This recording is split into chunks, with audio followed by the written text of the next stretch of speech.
আমার নবী বললেন, পৃথিবীর আমার উম্মত, আমি নবী কথা দিলাম রে, কেউ যদি আমাকে কথা দিতে পারো, কি দিতে পারো, কেউ যদি আমাকে কথা দিতে পারো রে, যে তুমি জীবনে কোনোদিন কারো কাছ থেকে কোনো কিছু হাত পেতে ভিক্ষা চেয়ে নেবে না, আমি নবী কথা দিলাম, আমি তোমার জান্নাতের জামিনদার হয়ে গেলাম। হযরত সাওবান রাদিয়াল্লাহু তাআলা কথা দিয়ে দিলেন, ইয়া রাসূলুল্লাহ, ইয়া হাবিবাল্লাহ, নবী গো, ও প্রাণের নবী, আমি কথা দিলাম গো, আমি জীবনে কোনোদিন কোনো কাজ কারো কাছ থেকে কোনো কিছু ভিক্ষা চেয়ে নিব না, কারণ এর চেয়ে বড় মধুর কোনো খবর হতে পারে না। আমার নবী বলেছেন, তোমরা যদি কেউ ওয়াদা দিতে পারো জীবনে কারো কাছে কিছু চাইবো না, আমি নবী কথা দিলাম তোমার জান্নাতের জামিনদার আমি নবী হয়ে যাব। জোরে জোরে বলুন না সুবহানাল্লাহ। আল্লাহর হাবিব সরকারে মদিনা তিনি বলেছেন, হযরত আবু হুরায়রা রাদিয়াল্লাহু তাআলা আনহু থেকে হাদিস বর্ণিত, আমার নবী সরকারে মদিনা তিনি বন্ধ বলে দিয়েছেন যে একজন ব্যক্তির জন্য ভিক্ষা করার চাইতে ওই কাজটা অনেক উত্তম। ইয়া রাসূলুল্লাহ, কোন কাজটা?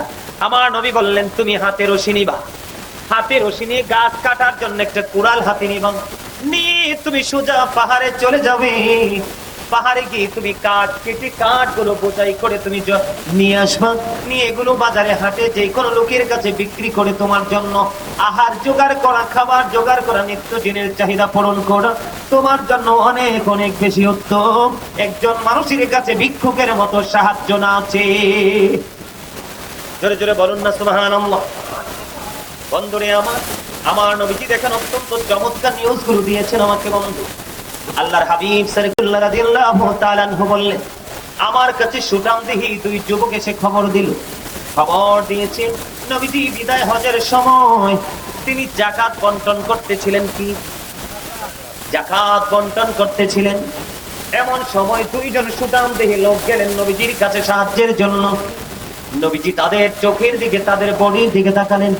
নবীজি তাদের বডির দিকে তাকিয়ে বলতে লাগলেন যে, তোমরা যদি চাও আমি তোমাদেরকে দিব, কিন্তু কর্মক্ষম ব্যক্তির হক এখানে নাই।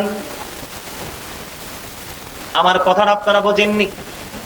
নবীজির সামনে দুইজন যে যাকাতের জন্য সাহায্যের জন্য হাত বাড়িয়েছে, দুইজন অত্যন্ত সুঠামদেহী সুস্থ বডির মানুষ, স্ট্রং, উইক নয়।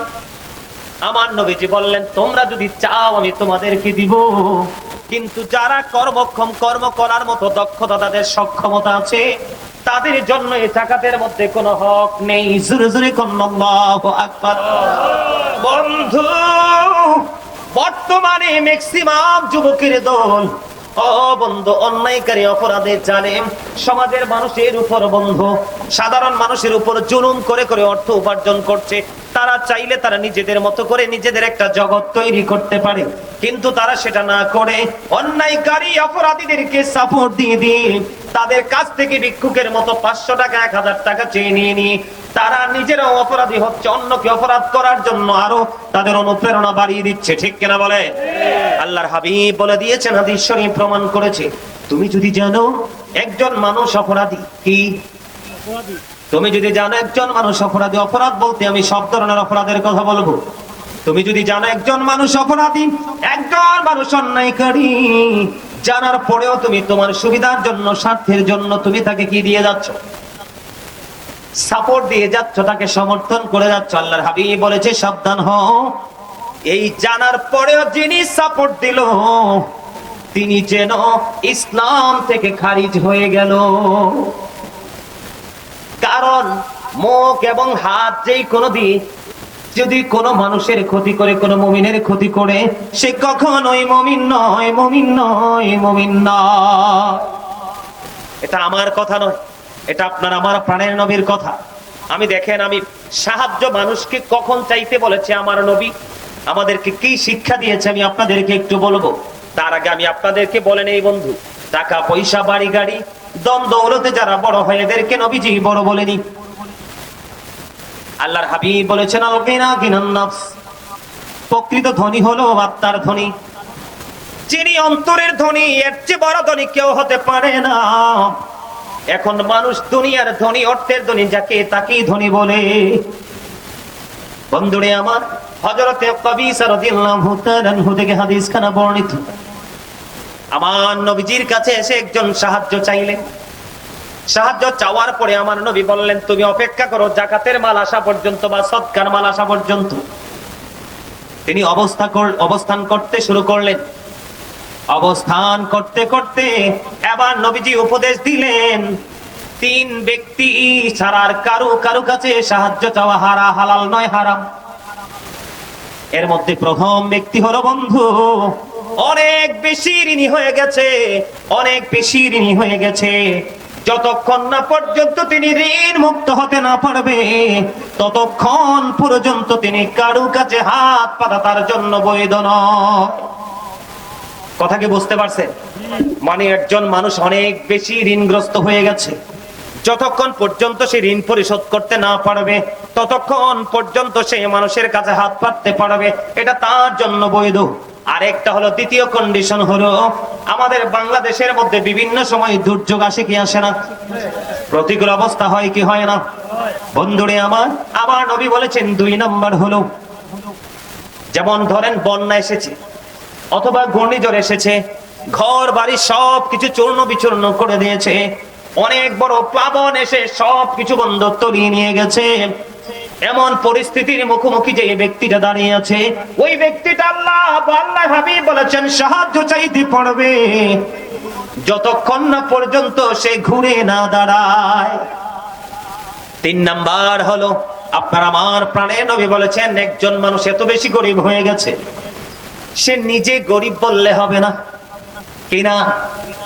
সে নিজে গরিব বললে হবে না, তার গোত্রের, তার সমাজের, তার পাড়ার, তার মহল্লার 3 জন বুদ্ধি বিচক্ষণ সম্পূর্ণ 3 জন প্রাপ্তবয়স্ক ব্যক্তি যদি ওই ব্যক্তির পক্ষে সাক্ষী দেয় যে সত্যিকার অর্থে সে আর্থিকভাবে দুর্বল, সে মিসকিন হয়ে গেছে, তার সাহায্যের প্রয়োজন, ওই ব্যক্তিটা মানুষের কাছে সাহায্য চেয়ে নিতে পারবে।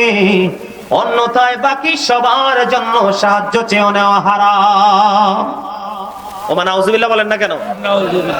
এই 3টা কন্ডিশন ছাড়া হাত পাতার কোনো যৌক্তিকতা নেই। আজকে কি আমরা সেটা মানছি? আমরা টাকা বাড়ানোর জন্য, অর্থ বাড়ানোর জন্য, সুবিধাটাকে আরো বেশি ডেভেলপ করার জন্য আমরা কিন্তু আমাদের চারপাশে যারা আছে বিভিন্ন কলে কৌশলে আমরা কিন্তু মানুষের কাছ থেকে সাহায্য চেয়ে নিচ্ছি। আল্লাহর হাবিব বলেছেন টোটাল হারাম, টোটাল হারাম, টোটাল হারাম। আমরা কিন্তু সেই দিকে নজর আমাদের নেই। থাকবে কোত্থেকে? আমরা তো এখন আলোচনা যারা করে তাদের আলোচনা শুনতে চাই না, আমরা এখন শুটিং করতে চাই। কি করতে চাই? যারা বন্ধুর বাসী বাজায় স্টেজে বসে বসে আমরা ওদেরকে দেখতে আসতে পারি।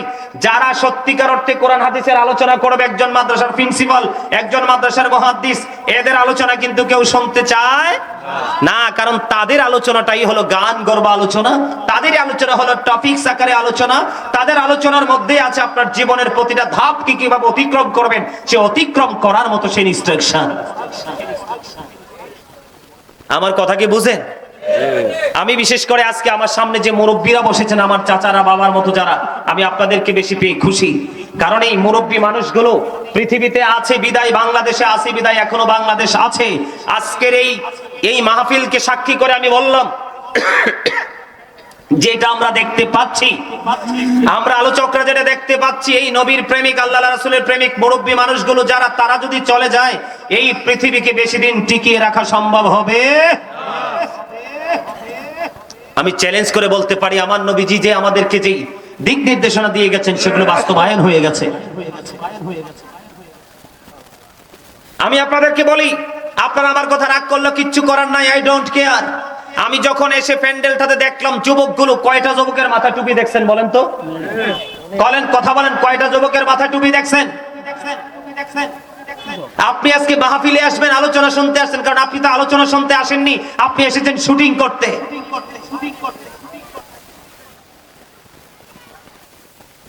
এটা মুসলমানকে চিনার জন্য এটা একটা মডেল। টুপি পরা রাসূলের এক সুন্নাহ। কারণ আজকে আমরা তো সেই ট্রেনিং আমরা নিচ্ছি না, আমরা নিচ্ছি কি? রং ঢং দুনিয়ার লোভ লালসা যেটার মধ্যে আছে, মজা আছে, এটাই। মনে রাখবেন, পৃথিবীর সময়ের একটা সীমা আছে, যেই কোনো মুহূর্তে আমরা চলে যাব, কিন্তু ওপারের কোনো সময়, ওপারের কোনো সুযোগ নেই। বন্ধুরে আমার, আমি আপনাদেরকে বলে দিতে চাই, কোরআন শরীফে সূরা ইউনূস, সূরা ইউনূসের 44 নম্বর আয়াত আপনি খুলে দেখেন। আল্লাহ রাব্বুল আলামিন বলে দিয়েছেন, ইন্নাল্লাহা লা ইয়াযলিমুন নাসা শাইয়্যান ওয়ালাকিন্নান নাসা আনফুসাহুম ইয়াযলিমুন। আল্লাহ বলেছেন, ইন্নাল্লাহা লা ইয়াযলিমুন নাস, আল্লাহ বান্দার উপর জুলুম করে না, বান্দার উপর অত্যাচার করে না। শাইয়্যান ওয়ালাকিন্নান নাস আনফুসাহুম ইয়াযলিমুন, বান্দা নিজেই নিজের উপর জুলুম করে, অত্যাচার করে। কি বুঝেন নাই? আল্লাহ doesn't wrong his slave, we are the ones who do wrong। আল্লাহ বলেছেন, আল্লাহ বান্দার উপর জুলুম করে না, বান্দা নিজে নিজের উপর জুলুম করে। কেমনে জুলুম করে? পৃথিবীর অর্থ, পৃথিবীর দৌলত বাড়ানোর জন্য বিভিন্ন ছলে বলে কলে কৌশলে তারা টাকা উপার্জন করে, এটা তাদের জন্য হারাম। এবার আসেন, এই টাকাগুলোকে নিয়ে যাওয়া যায় কবরে? কথা বলেন না। টাকা নিয়ে, সোনা গয়না, জায়গা জমি নিয়ে কি কবরে যাওয়া যায়? নিজেদের পছন্দের, এই যে আমি আজকে পোশাকটা পরলাম, কত সুন্দর একটা পোশাক, আপনারা যে পোশাক পরেছেন কত সুন্দর পোশাক, এগুলো কি আমাদের সাথে নিয়ে যাওয়া যাবে?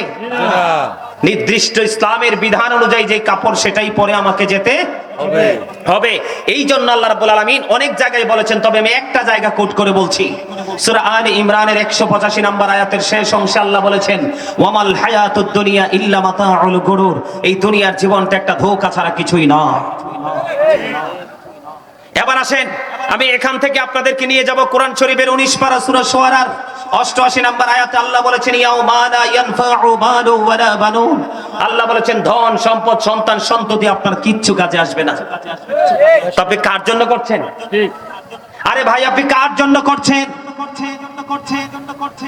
অন্যের হক, অন্যের জুলুম। আল্লাহর হাবিব বলেছেন, কেউ যদি কারো কাছে একটা ডালা পরিমাণ হক যদি কেউ কারো কাছে পায় রে, তারপরেও তাকে কঠিন জাহান্নামে থাকতে হবে।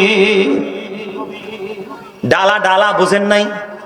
আমরা বাংলাদেশের মানুষ কিন্তু ভালো জিনিস চিনি না, চুরির জিনিস খুবই ভালো বুঝি। যেমন গ্রামে গঞ্জে একটা এক্সাম্পল দেই সহজে বোঝার জন্য, অনেক এক্সাম্পলে আছে। যেমন আমাদের গ্রামে, আমাদের মহল্লায় মানুষ ছাগল পালে কিনা? কথা বলেন না। আমি হক বুঝাচ্ছি, মানুষ কিভাবে জাহান্নামী হচ্ছে। যেমন ধরেন, আপনার ঘরে ছাগল পাল আছে, আরেকজনের আছে কাঁঠালের বাগান। কিসের বাগান? কাঁঠালের বাগান। আপনি যখন আপনার ছাগলকে খাওয়ানোর জন্য না বলে, যখন একজন কাঁঠাল বাগানের মালিককে না বলে আপনি যদি ছোট্ট একটা কাঁঠালের ডালা কেটে যদি আপনি আপনার বকরিকে খাওয়ান, এবং আপনি চুলায় লাকড়ি দিয়ে কিন্তু গ্রামে রান্না করে, মা বোনেরা ঠিক কিনা বলে? বন্ধুরা আমার, এক্সাম্পল দিছি বোঝার জন্য। অন্যান্য ডালা, যে কোনো ডালা আপনারা বুঝে নিতে পারেন। আপনার আমার প্রাণের নবী সরকারে মদিনা, তিনি বলে দিয়েছেন, ছোট্ট একটা ডালার হক যদি কেউ পায় রে, তাহলেও তাকে জাহান্নামে যেতে হবে।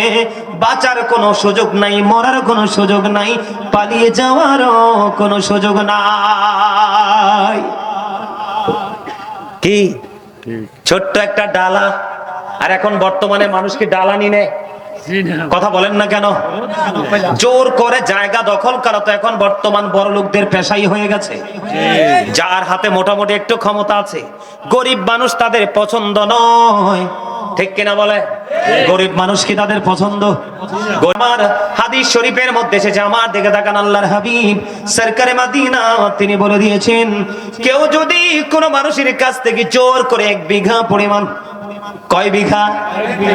1 বিঘত পরিমাণ জায়গা যদি দখল করে রে, আল্লাহর হাবিব সরকারে মদিনা ইমামুল মুরসালিন তিনি জানিয়ে দিয়েছেন, 1 বিঘত পরিমাণ জায়গা যদি কেউ কারো কাছ থেকে জোর করে দখল করে নে, আপনার আমার প্রাণের নবী বলে দিয়েছেন, এরে লালমাই বড় ধর্মপুর স্কুল পাড়া কেন্দ্রীয় জামে মসজিদ প্রাঙ্গণের মানুষগুলো, এই বড় ধর্মপুরের মানুষ, আমার ভাই আমার বাবারা, আমার মা বোনদেরকে ডেকে ডেকে বলতে চাই, হৃদয়ে জানালা খুলে তোমরা সবাই শোনো। হেসে উড়িয়ে দেওয়ার মতো কথা নয়, এগুলো আমার নয়, আপনার আমার প্রাণের নবীর কথা রে। ও বন্ধু, এক বিঘত পরিমাণ জায়গা যদি কেউ কারো কাছ থেকে জোর করে দখল করে নেয়, আল্লাহর হাবিব সরকারে মদিনা তিনি জানিয়ে দিয়েছেন কাল কিয়ামতের দিন তার গলার মধ্যে 7টা পৃথিবী বেরি বানিয়ে পড়াইয়া দেওয়া হবে। নাউজুবিল্লাহ বলেন না। কয়টা পৃথিবী? 7টা। এত দূরে যে বসে রয়েছেন কেন? কি সমস্যা? আমার কথা কি আপনারা বুঝেন? মাত্র 1 বিঘত পরিমাণ। কয় বিঘত? 1 বিঘত পরিমাণ জায়গা জোর করে দখল করলো। এখন জায়গাটাকে জোর করে একা একা দখল করা যায় না, দল লাগে। কথা বলেন না কেন? দল লাগে কিনা? একটা টিম লাগে কিনা? বন্ধু,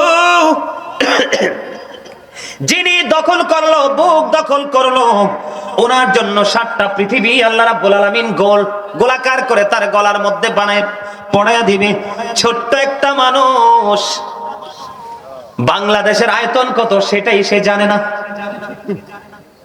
এইরকম একটা পৃথিবী নয়, 7টা পৃথিবী ওই জালেম গুলোর গলার মধ্যে বেরি বানিয়ে পড়িয়া দেওয়া হবে। ওই যে বলেছি বন্ধু, বাঁচতেও পারবে না, মরতেও পারবে না, পালাতেও পারবে না। আপনারা যদি একটুখানি অপেক্ষা করেন, আমি ওই জাহান্নামী জালেমদের জন্য আল্লাহ রাব্বুল আলামিন কি ধরনের খাবার ব্যবস্থা রেখেছে আমি ওই তথ্যগুলো পর্যন্ত আপনাদেরকে দিব। বিরক্ত হবেন? কে কে বিরক্ত হবেন? হাত তোলেন। যারা এখানে বসছে আসলে সবগুলো চালাক এবং বুদ্ধিমান। আলহামদুলিল্লাহ বলেন। আমি আপনাদেরকে খুশি করার জন্য বলিনি, ধান ঝাড়া দিলে সিটা চলে যায় না? ধান ঝাড়লে কুলাতে ধান। আমি কিন্তু ধান ঝাড়ছি আমার মায়ের সাথে ছোট থাকতে। কি করছি? একদম সিরিয়াসলি বলছি তো। মা যখন একা একা কাজ করতো, মার সাথে ট্রাই করতাম, দেখতাম কুলাটা বাড়ি দিলে সিটাটা চলে যায়, ধানটা কুলায় থাকে। যারা শুটিং পরিদর্শন করেছে চলে গেছে, আর যারা সত্যিকারের আলোচনা শোনার জন্য আসছে তারা বসে আছে। এটাই বাস্তবতা। কি বলেন? আরে আমি আপনাদেরকে খুশি করার জন্য বা কাউকে ইনসাল্ট করে বলছি না। আমার দিকে তাকান। আল্লাহর হাবিব বলেছেন, কেউ যদি জুমার দিনে সবার আগে মসজিদে যায় এবং সবার পরে মসজিদের থেকে বের হয়ে যখন সে বাড়ির দিকে রওনা দিবে, প্রত্যেকটা কদমের বিনিময়ে তার আমলনামায় 1 বছরের নফল ইবাদতের সওয়াব দেওয়া হবে। আপনারা আমার কথা রাগ হন বা খুশি হন তাতে আমার কিচ্ছু যায় আসে না, কিন্তু জুমার দিন সাইয়্যিদুল আইয়াম, শ্রেষ্ঠ দিন। এটা ঈদের দিনের চাইতেও দামি, রোজার ঈদ, কুরবানির ঈদের দিনের চাইতেও দামি। কিন্তু দুর্ভাগ্যজনক হলেও সত্য, যেই ব্যক্তিটা জুমার নামাজে সবার পরে যায়, ইমাম সাহেব যখন খুতবা দেওয়ার জন্য মিম্বরে দাঁড়িয়ে যায়, তখন যেই ব্যক্তিটা দৌড়ে চলে যায় কোনো অজুহাত ছাড়াই, কিন্তু সে বাড়িতে বসে রইল, ইমাম সাহেব খুতবা দিতে শুরু করলো, তিনি দৌড়ে চলে গেল। ওনার কপালটা এতটাই যে খারাপ, যে ফেরেশতারা যে নোটবুকে নোট করতেছে, যে রোল নাম্বার অনুযায়ী 1 2 3 করে করে তার পুরস্কারটাও কিন্তু সেই কন্ডিশন আকারে দেওয়া হবে। কিন্তু যিনি খুতবা দেওয়ার সময় যায়, ওনার নসিবটা এতটাই খারাপ, ফেরেশতাদের যে নোটবুকে তার নামটা ওঠে না। বলে, হুজুর কেন গো তার নাম ওঠে না? খুতবাটা এতটা গুরুত্বপূর্ণ একটা নিয়ামত। যখন ইমাম সাহেব খুতবা দেওয়ার জন্য দাঁড়িয়ে যায়, তখন সঙ্গে সঙ্গে ওই ফেরেশতাগুলো নোটবুকটাকে ক্লোজ করে তারা ইমাম সাহেবের খুতবা শুনতে থাকে। এই জন্য যারা মসজিদে সবার পরে আসে এবং সবার আগে বের হয়, আমি মনে করি এরা ডিজিটাল এবং শুটিং ম্যান। আর যারা 11টা, 11:30 বা 12টা, তারা আগে আগে মসজিদে এসে সবার আগারে বসে আছে এবং বের হওয়ার পরে ধীরে ধীরে সবার পরে বের হয়, এরাই হলো সত্যিকারের মুমিন রে। বন্ধু, তাদের কারণে পৃথিবী এখনো পর্যন্ত টিকে আছে, অন্যথায় বন্ধু এটা ধ্বংস হয়ে যেত।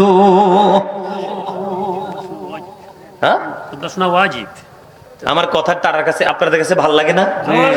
লাগে? আরো কি গভীরে যাব? আলোচনা শুনবেন? আপনারা শুনতে চাইলে কিন্তু আমি করতেই থাকবো।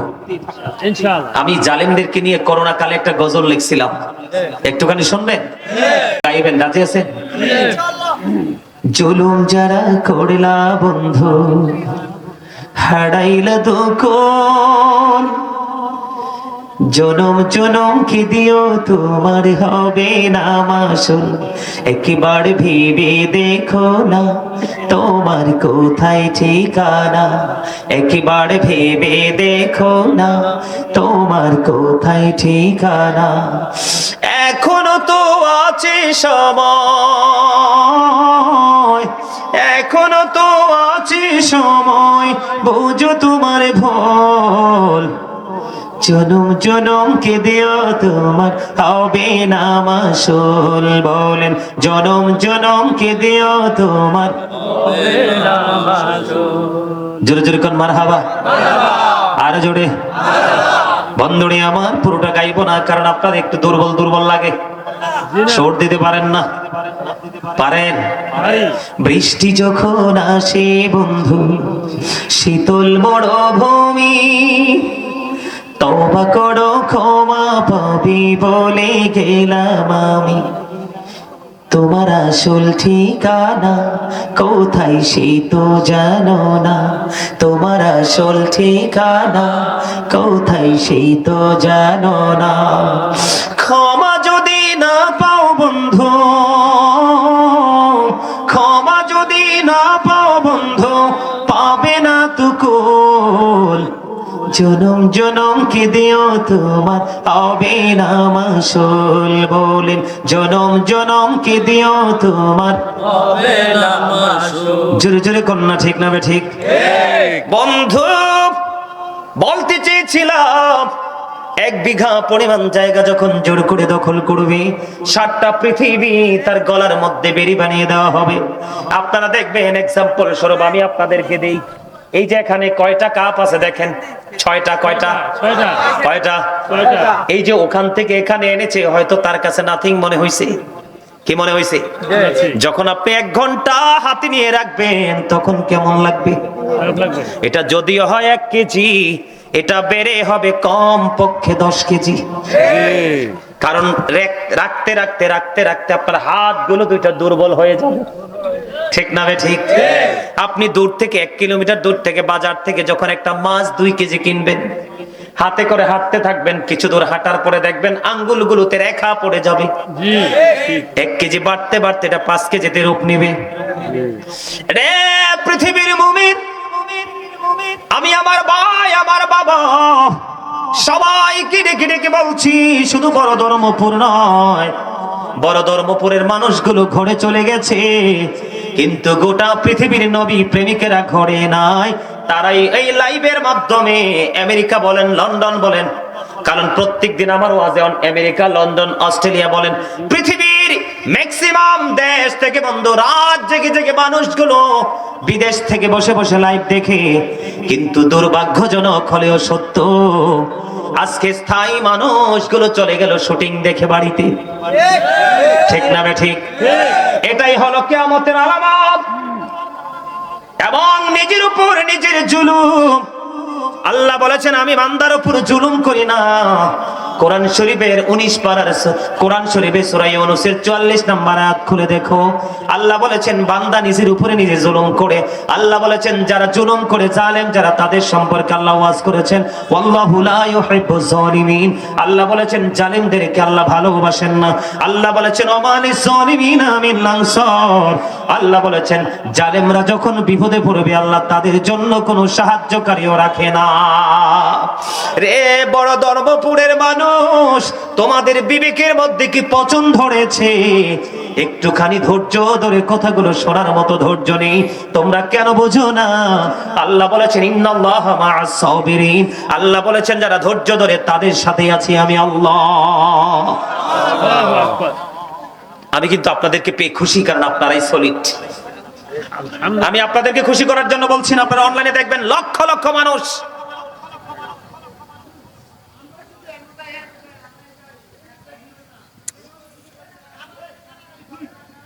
কথা কি বুঝতে পারছেন আমার? বিবেক আল্লাহ সবাইকে দেয়নি। বিবেক হলো আল্লাহর দেওয়া একটা নূর। বিবেক কি? আল্লাহর দেওয়া একটা নূর। এই নূর যিনি পেয়েছে, তার জীবন, তার পরিবার, তার সমাজ, তার দুনিয়া, তার আখিরাত উভয়কে সে আলোকিত করতে পেরেছে। কারণ একজন টিচার তো আরেকজন টিচারের সাথেই প্রেম হবে, একটা মুমিনের আরেকটা মুমিনের সাথে প্রেম হবে, একটা শুটিং ম্যানের আরেকটা শুটিং ম্যানের সাথে প্রেম হবে। এটাই তো বাস্তবতা। উল্টো দিকে প্রেম কখনোই হয় না। উল্টো দিকে কি প্রেম কখনো হয়? কখনো হয় না। রাইট সাইডে প্রেম, রং সাইডে নয়। বন্ধুরে আমার, একটু মনটা দিয়ে শুনবেন, 7টা পৃথিবী যদি তার গলার মধ্যে ঝুলিয়ে দেওয়া হয়, ওই মানুষটার কি অবস্থা হবে রে বন্ধু? একটুখানি ধৈর্য ধরে শোনো। অথচ ইসলামকে সাপোর্ট দিচ্ছে, তোমাকে 1 বিঘা জোর করে দখল করতে বলেনি। বর্তমানে ক্যারেক্টারলেস পিপল যারা, তারা এগুলো করছে। এই জন্য আমি সব সময় বলি, the rich are not always happy. ধনীরা সব সময় সুখী নয়। The poor are born to suffer. গরিবরা জন্মগ্রহণ করেছে দুঃখ ভোগের জন্য। যদিও পৃথিবীতে তারা নির্যাতিত, নিষ্পেষিত, নিপীড়িত, তারপরেও আমার নবী বলে দিয়েছেন, সর্বপ্রথম আমি যখন জান্নাতের দিকে কদমটা বাড়িয়ে দিব, আমার সাথে বিশাল বড় একটা জান্নাতে আমার সঙ্গে একটা দল যাবে। এই দলটা হলো পৃথিবীর গরিব মানুষের দল। পৃথিবীর সব ছেড়ে দিয়েছে, আমি নবীর প্রেম তারা ছাড়েনি। সুবহানাল্লাহ, একটা মজা হয় না? সুবহানাল্লাহ মানি জান্নাতি ফল। আপনি সুবহানাল্লাহ বলছেন মানে আপনি জান্নাতি ফল খাচ্ছেন, এটা আমার রাসূল বলেছেন। রাসূলের কথা কি সত্য না? হযরত মুহাম্মদ সাল্লাল্লাহু আলাইহি ওয়াসাল্লাম was born in Arab country. His father's name was Abdullah. His mother's name was Amina. His father said died before he was born. He lost his mother in his childhood. He was very truthful. আমার নবী ছিলেন শ্রেষ্ঠ সত্যবাদী। জোরে জোরে বলেন আল্লাহু আকবার। আর জোরে বলেন আল্লাহু আকবার। আমি আপনাদের কি বলিষ্ঠ কণ্ঠে আপনাদের কাছ থেকে শুনতে চাই, এত বড় একটা জান্নাতের বাগান ছেড়ে যারা ঘরে চলে গেছে, তারা কি সুন্নি জামাত? কখনো সুন্নি জামাত হতে পারে? আরে কথা কি বলতে আপনাদের ভয় লাগে? সুন্নি জামাতের চরিত্র কোনটা? সুন্নি জামাতের চরিত্র কোনটা? সুন্নাত বলেন, ওয়াজিব বলেন, ফরজ বলেন, নফল বলেন, মুস্তাহাব বলেন, যেই কোনো কাজ, মসজিদ বলেন, মাদ্রাসা বলেন, মাহফিল বলেন, যেই কোনো পরিস্থিতিকে ধৈর্যের সাথে মোকাবেলা করে তারা বাড়িতে পৌঁছার নামই হলো সুন্নিয়ত। সুন্নিয়ত মানে শুটিং নয়। সুন্নিয়ত মানে মুখে সুন্নিয়তের কথা বলবো, অন্তরে সুন্নিয়তকে বিসর্জন দিবে, এটার নাম সুন্নিয়ত নয়। এই সুন্নিদের জন্য জান্নাত বরাদ্দ রেখেনি। সুন্নিয়ত ওই সুন্নিদের জন্য আল্লাহ রাব্বুল আলামিন জান্নাত বরাদ্দ করে রেখেছেন, যারা নবীকে, নবীর আহলে বাইতকে, নবীর সাহাবায়ে কেরামদেরকে, পূর্বসূরি আইম্মায়ে কেরামদেরকে ফলো করতে করতে আজ পর্যন্ত হক্কানি আলেম ওলিদের সাথে প্রেম করেছে। কারণ আল্লাহ বলেছেন, join with my dear people, come to my paradise. Allah বলেছেন, আমার প্রিয় লোকেদের সাথে যুক্ত হও আর আমার জান্নাতে চলে আসো। আল্লাহ জান্নাতে গিয়ে কি করবে? আল্লাহ বলেছেন, ইনদা রাব্বিহিম ইউরযাকুন। আল্লাহ বলেছেন, জান্নাতে আসলে তোমরা জান্নাতে খাবার খাবে। দে রিসিভ ফুড ফ্রম আল্লাহ। জোরে জোরে কোন আল্লাহু আকবার। এত সহজ? সুন্নি জামাত করেন আপনারা না? এটার নাম সুন্নি জামাত। রাত্র 10টা বাজে এত বড় মাহফিল দিয়ে ঘরে গিয়ে ঘুমান। এত সহজ আল্লাহ পাওয়া? এত সস্তা? আর মিয়া কোন কোন পরিবারের এখনো ভাত খাওয়ার টাইমও হয় নাই।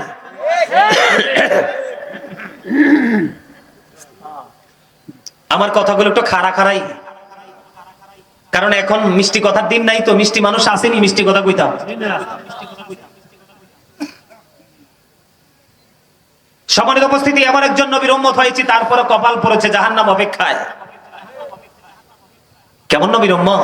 আমেরিকার গবেষক মাইকেল এইচ হার্ট তিনি বলেছেন, the 100 ranking of the most influential person in the history. 100 জন প্রভাবশালীর তালিকা করেছেন, চ্যাম্পিয়ন হলো আপনার আমার প্রাণের নবী। আপনারা চিনেন ডক্টর আহমদ পেয়ারা বাগদাদি পীর সাহেব কেবলা, যিনি বোস্টন ইউনিভার্সিটির ইংলিশ লেকচারার ছিলেন। ওনার জীবনে অনেক ইহুদি কান্ট্রিতে গিয়ে তিনি বাহাস করে নবীর প্রেমের বিজয়ীর ঝান্ডা হাতে নিয়ে চলে এসেছেন।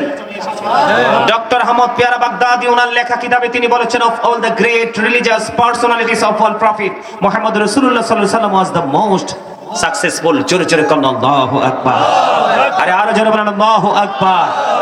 কি মনে করেছেন Allah of the first pillar is the lord of worlds রব্বুল আলামিন? মুহাম্মদ রাসূলুল্লাহ সাল্লাল্লাহু আলাইহি ওয়াসাল্লাম is the blessing for the world, রাহমাতাল লিল আলামিন। কি চমৎকার ম্যাচিং না? অত্যন্ত দারুণ ডিজাইন না? কিন্তু সেই নবীর আদর্শকে কুরবানি দিয়ে আমরা সুন্নিয়ত দাবি করতে পারি? এই মিয়া, সাহাবাই কেরাম যখন রাসূলের সামনে বসতেন, রাসূল যখন বয়ান দিতেন, সাহাবাই কেরামরা কি রাসূল ছেড়ে চলে যেতেন? এই আদবই তো আমাদের মাঝে নাই, এই শ্রদ্ধা আমাদের মধ্যে নেই। আজকে এই কারণে আমাদের অধপতন। মসজিদে হাইয়া আলাস সালাহ বলার পরে মসজিদে আসে না। এই মাহফিল দিয়ে লাভ কি? আপনারা বলেন তো, আজকের এই মাহফিল দিকে হেদায়েত হয়েছে? আপনারা বলেন, আমার কথা বলেন আপনারা। আজকের এই মাহফিল লক্ষ লক্ষ টাকা খরচ করে লাভটা কি? এখানে কি হেদায়েতের কোনো সম্ভাবনা আছে?